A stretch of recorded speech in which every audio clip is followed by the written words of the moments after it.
Hi there. Hi. My name's Matt and I was the Leicester Mercury Comedian of the Year 2004. So that's 16 years now since I was funny. I got a bus in tonight from Blaby, because that's where I live, so that's where I got it from. Anyone know Blaby? Yeah, lovely stuff. Got the 85 in.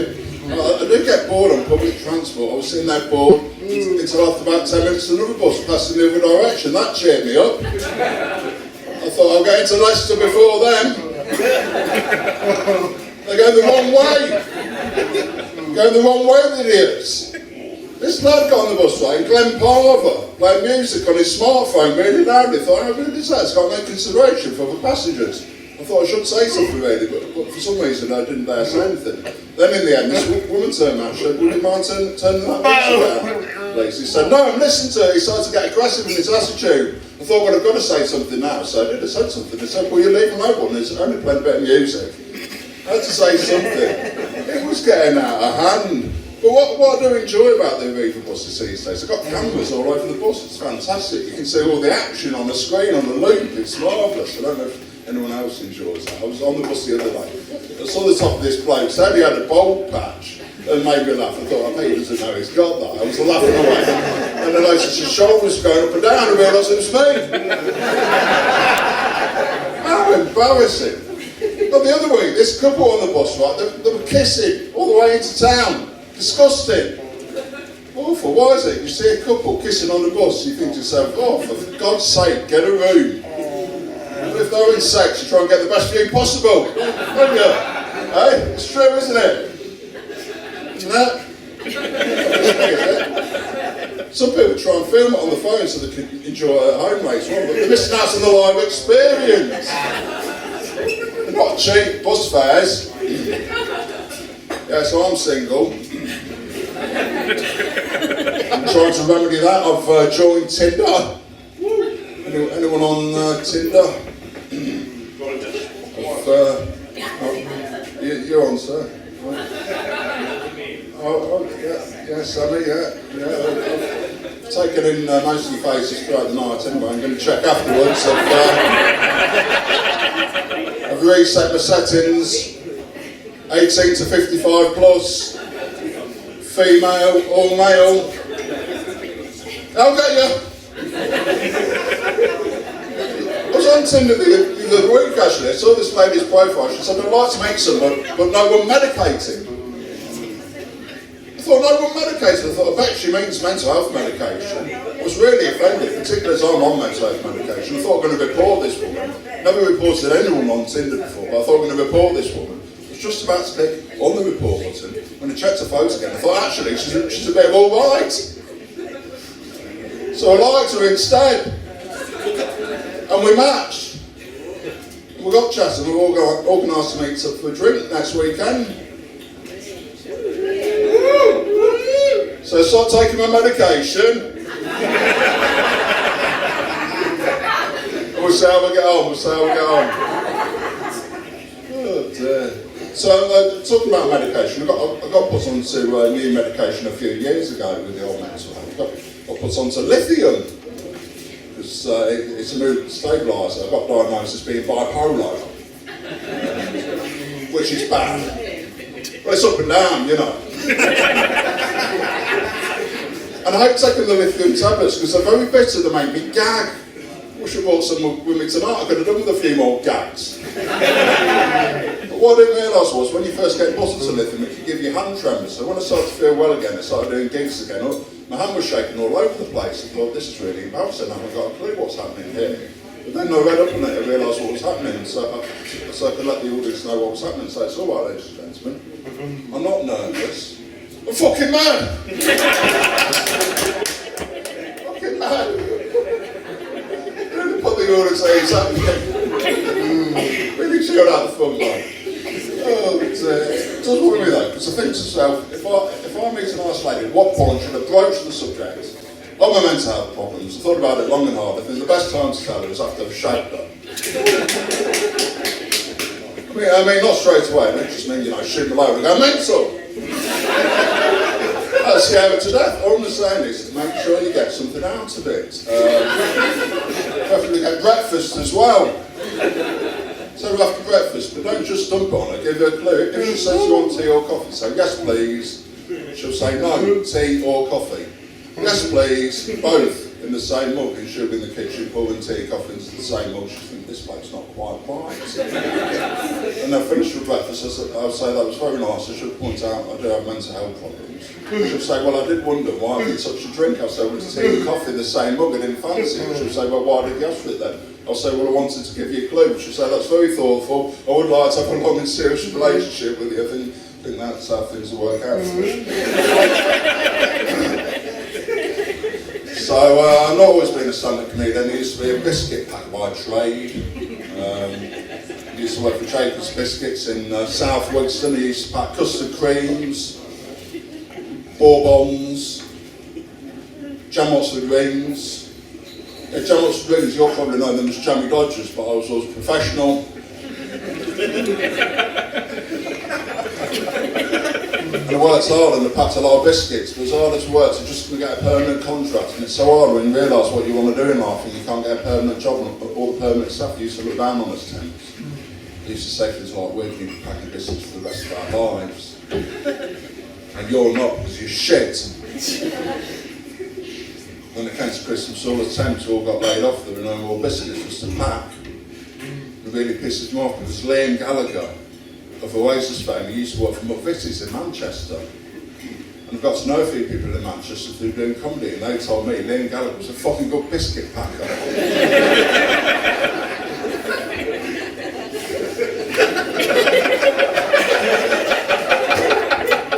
And if he had stuck at it, if he had stuck the biscuits instead of run after all that rock and roll bollocks, all that sauce and cocaine, and sleep with groupies, reckon if he'd stuck them up bitties, not only would he be permanent by now, he might possibly be a supervisor. But I moved on from the business. I got myself a nice office job after that. But the thing I don't like about working in an office is it's so hard to stay in shape. It's always seem to do all day, sit in our asses and eat cakes. I mean, virtually every day, it's someone's birthday, so we have cakes. Or someone's getting married, cakes. Someone's diabetic, cakes. Someone just fancies grilling some cakes. Cakes. You never used to have that in the biscuit factory. We'd have a jammy dodge, a bit of a sing-song and get on with it. Makes one of the cake shops when it's someone's birthday. They bring cakes.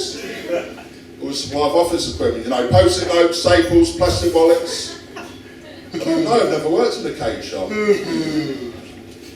I've always wanted to know what happens though in that situation. Has anyone ever worked in a cake shop by way of letting me know if that's what you've done? Anyone? No? Anyone? Okay. Carry on doing stand-up comedy then. Did you work in a cake shop, Sonny? Oh yeah, what sort of? Yeah. What do you mean? Drugs or something? Yeah, more hairdressers. Cake. Oh, you sold cake? Yeah. Well, sort of. You gave cakes out? Yeah. Birthdays. Between the staff or to customers? Yeah. Bit of both. Cats. Cats. I don't think there's count. So the cakes only came out when it was someone's birthday? Yeah. No, they weren't, sorry. Okay. Thanks anyway. Very trite about me. So, mocking for it. I'm going to talk about Blady again. We know Blady, don't we? Yeah. Bowstall Park. Yeah? Who knows Bowstall? It's a nice park. I like to walk around Bowstall Park, right, but I'm single and don't have that many friends in the area, and I don't have a dog. So I'm usually walking around on my own. I feel a bit anxious about that sometimes because people they generally are with family members, you know, kids, well they're family members, and or dogs, and that seems to be acceptable. I don't know, maybe it's just in my head, I don't know. Maybe it is, maybe you are alright to walk around the park. It's never been challenged on it. I feel a bit anxious sometimes. I think you are allowed to go around the park on your own if you're running, if you're jogging. You know, that's the acceptable pace to be moving around the park. But, I don't know, I walk around on my own. Anyway, so the other day, it was a crisp winter's morning, I'm walking around Powell Park, and this bloke starts walking towards me with a Rottweiler, and he looked quite mean, quite aggressive, and I felt very anxious indeed. And I don't know why I did it, I just panicked. I said, I've lost my dog! His demeanour changed all of a sudden, it was really sympathetic.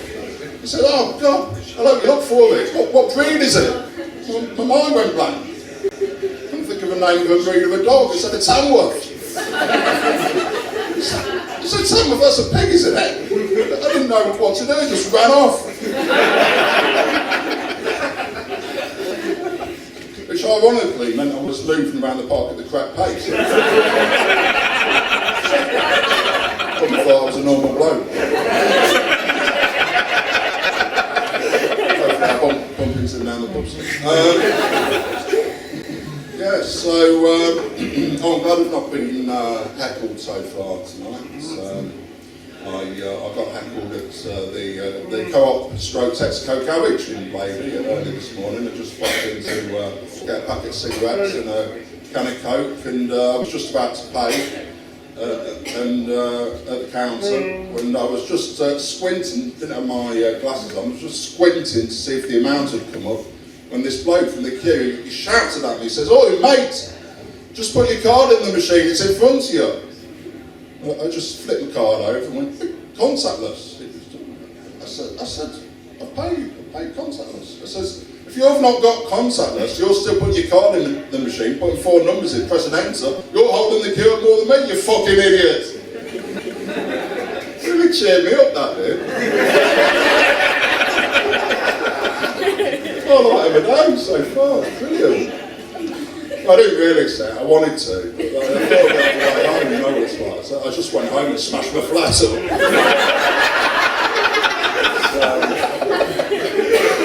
it's nice to come out tonight and talk about it.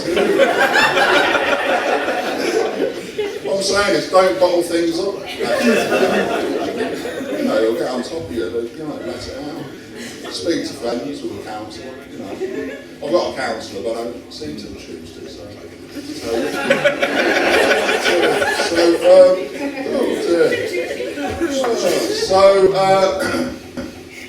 I'll tell you a bit about, I talked about my mental health. I've actually had 1 or 2 stays in a psychiatric hospital, actually. Well, 5 or 6. Who's counting? Me? Those were the benefits claim.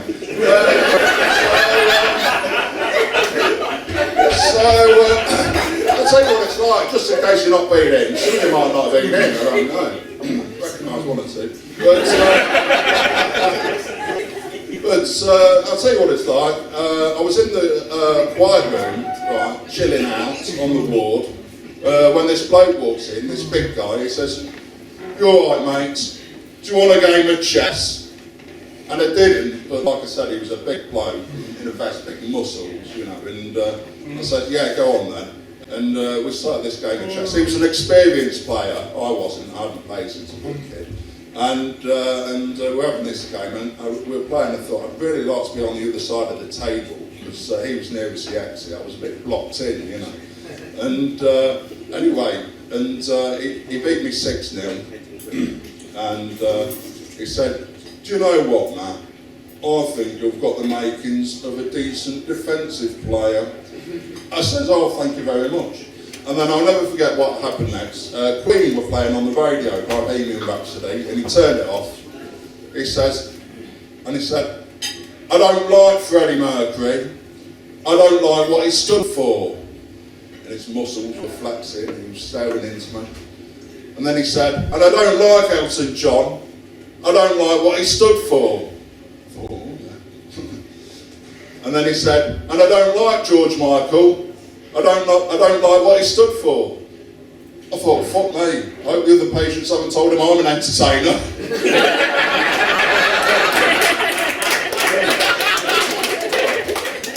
So, I'll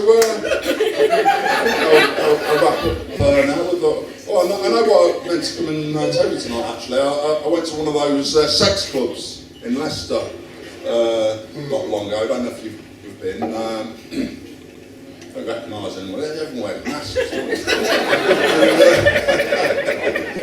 I messed up on stage the other week because a sex club, I mean a swinging club, and I said a dogging club on stage the other week. Doggers don't have clubs, do they? It's an outdoor pursuit activity in the countryside, and I've not been dogging because I don't drive. And I went once, but I got a taxi.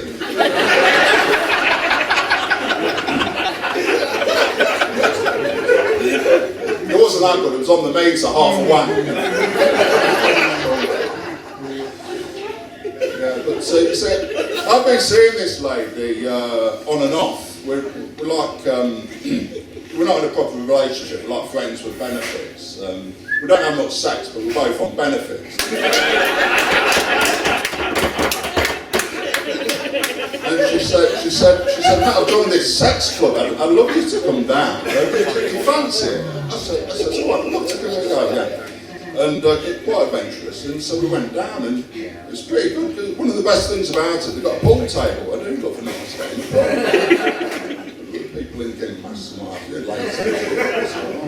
And the good thing is we're on benefits, so we get a third off. And, so I'm going to go again on Tuesday. I'm not fucking about, so I'm taking my own cue. So that's about it. So I'm doing my solo show at the Leicester Comedy Festival tomorrow. So come down, it's Matt Hollins and Acquaintances. That's me and people I've met on the circuit who actually, I haven't really met them, it's me, I'm doing characters, it's me and I'll give the game away, might as well. 3 people look very similar to me. And it should be fun, and that's at Manhattan's 34, that's 8:45 PM tomorrow night, free entry, pay what you like at the end, and hopefully I'll see some of you there. Thank you very much. Cheers.